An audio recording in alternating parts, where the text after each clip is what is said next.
Hi everybody, welcome back to Killer Concepts, the place where we talk about all things true crime. My name's Peyton. Today we're talking about a man named Ronald Clark O'Brien. O'Brien gained the name the man who killed Halloween when on Halloween night in 1974, he gave his young son Timothy a poisoned pixie stick.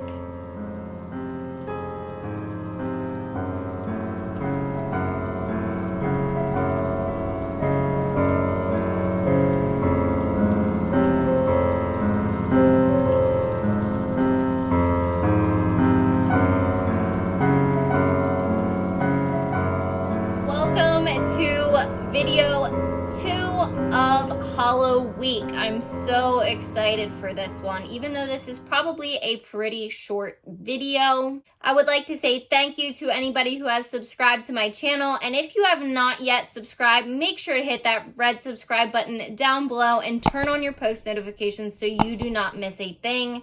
I will be posting videos Monday through Friday this week to celebrate Halloween.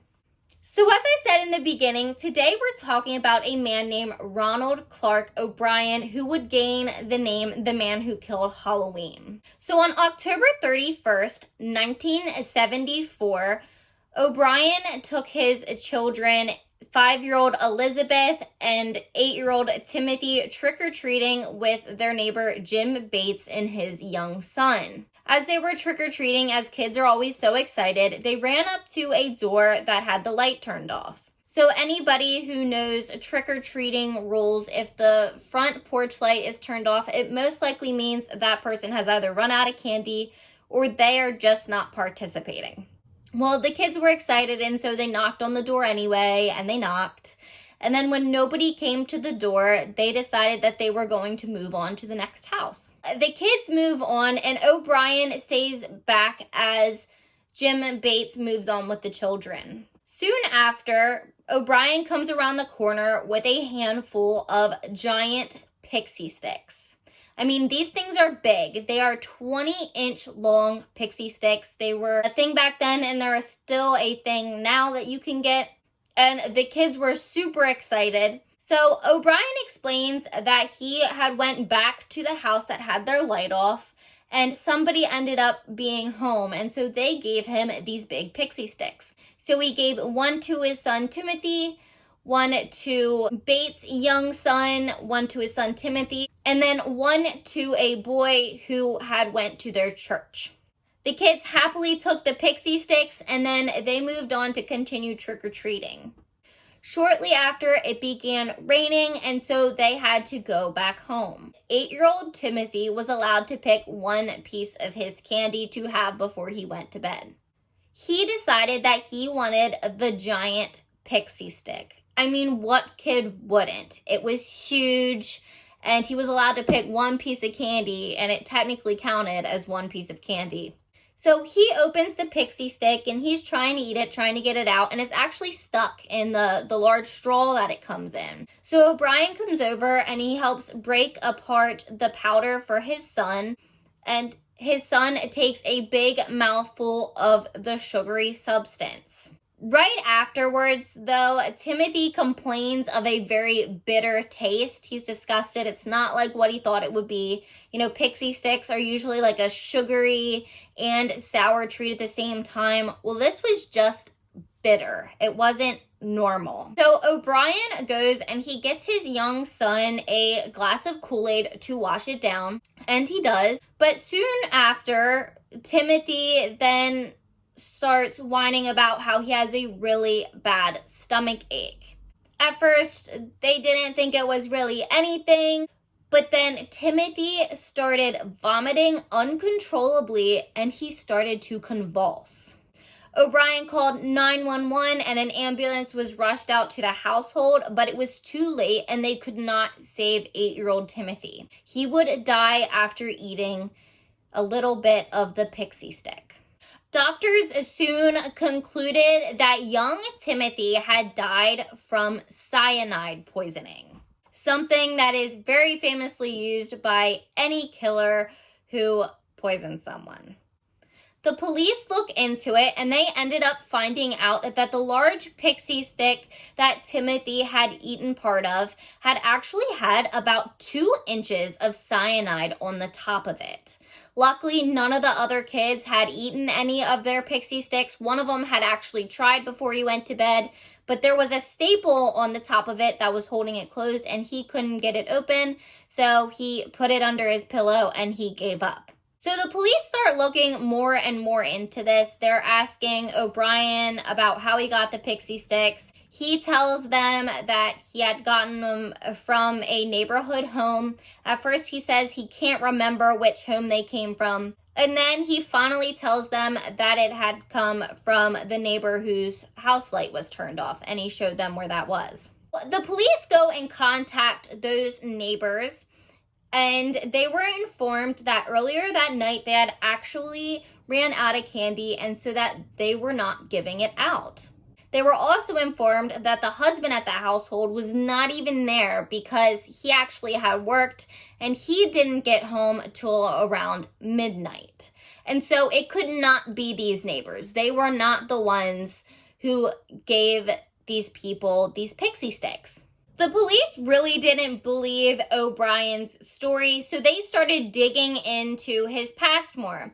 And they found out that O'Brien, who was an optician at the time from Deer Park, Texas, he didn't have a very good track record with jobs. And I mean, he really didn't. He went through an immense amount of jobs in a very short period of time, and he was about to lose the one he had at that moment.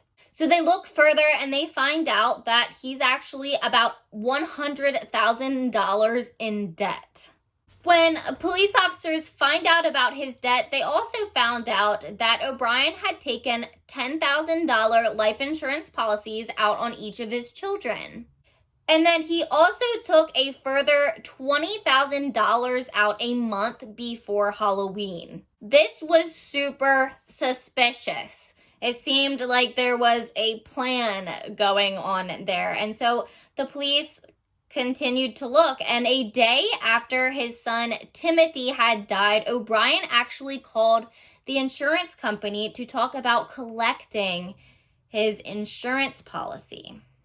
Investigators continued to look, and they found out that O'Brien was actually taking classes at a nearby college at the time, and he had asked his one professor of which type of poison was actually more poisonous, cyanide or another type of poison, which is just super suspicious.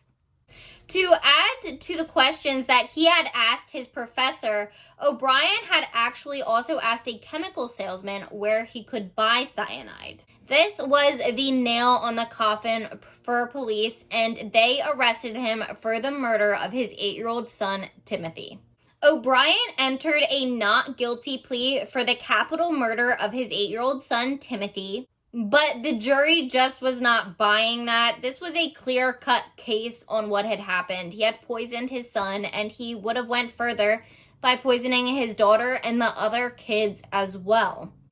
And so on June 3rd, 1975, O'Brien, who had now gained the name The Man Who Killed Halloween and the Candyman, was convicted of capital murder of his 8-year-old son and 4 counts of attempted murder of the other children that he had given Pixy Stix to.